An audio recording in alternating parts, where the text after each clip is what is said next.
very cool abisamis. Of course, kani team paglaom ini. Pagkabakon ni Gobernador Onabia, Justin Onabia. Angod ako na, aminin gawin men. Ipagkamang nagkakatanan? Ha?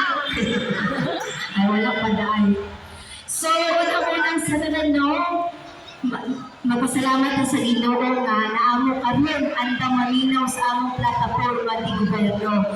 Ug ikatuha, may gabi sa atong magpapili isip kinahan sa atong barangay. Madam Gaga Eugenio Medellin.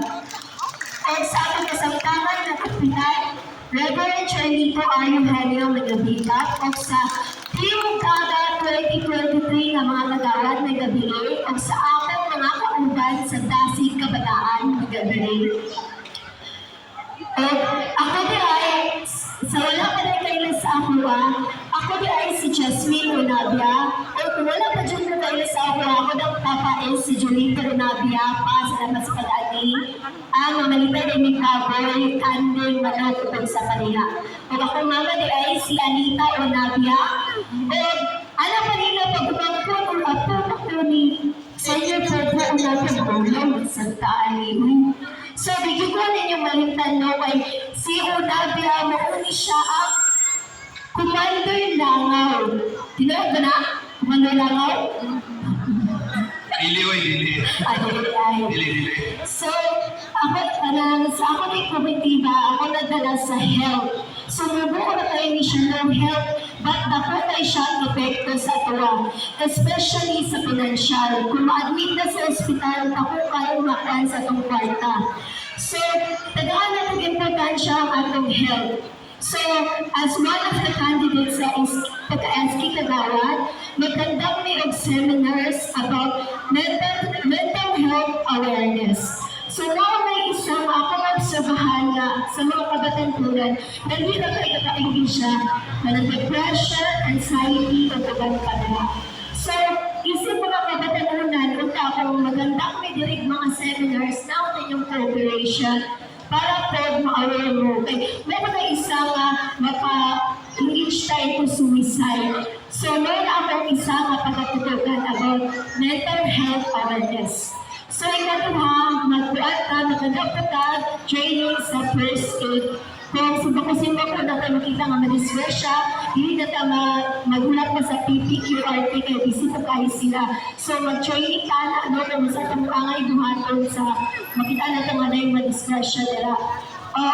The second one na Community Outreach Program. So isa yung na-address sa Community Outreach Program. So ang Community Outreach Program mo na siyang adapt approach. So, every month na atong bisitihahon sa gikan sa Pulacon o Progress at Hatag Pulak also. So, ang kanyang community outreach program na magandang nito ka ng pa-feeding program, mga health na po. So, mga nutritious na itong i-prepare sa feeding program. O ikaduha, ang Project Katawa. So yan sa Adapt Apollo, mag-atag dental mission na libre ibot. So, natagatawa na rin sa Barangay San Antonio ang dental mission na libre ibot, no?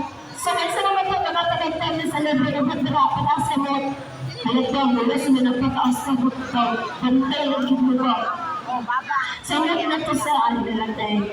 So, muna siya ang project na tawa nung muna itong taga-yun among team, Madam Gaga inyong pag-supportahan na ay libreng tubog. So, ang ikatulong, mao ang mga seminars about teenage pregnancy, anti-drugs, o kaning So, kaning sa anti-drugs, no, sa ato lang na-observate, wala naman si Dr. Timura, wala naman i-generalize ha. Ang uban mga kabatagunan, nibalik na po ka ng paggamit sa droga. So, kung na isa na ito pagatutukan nga seminars na about anti-drugs, para maiwasan sa mga kabatagunan kay ano, para tayo nag-epekto, makagulat silang krimen tungkol sa paggamit sa droga.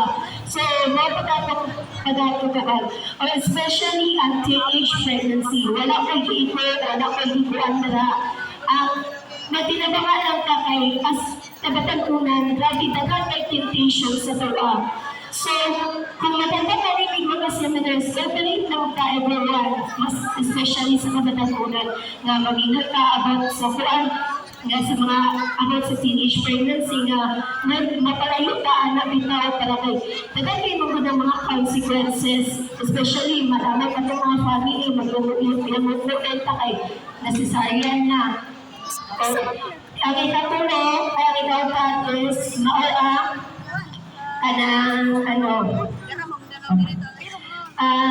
siguro mga limitad. Basta nagulat sila sa tao ng kita ay nagulat ko sa ama. Alam, ang talaga sa nag-unyado kay dito sila mag-pray sa kwarta. Ginuot ka na? Yes, Pinoy. Ginuot ka na? Pinoy. Otro po, ako ay si Jasmine Onabia or Carmen Melanie Onabia. So, dagang salamat sa tanan. May gabi. Yes, once again, dapat sa Kagawan. Lagi ang mga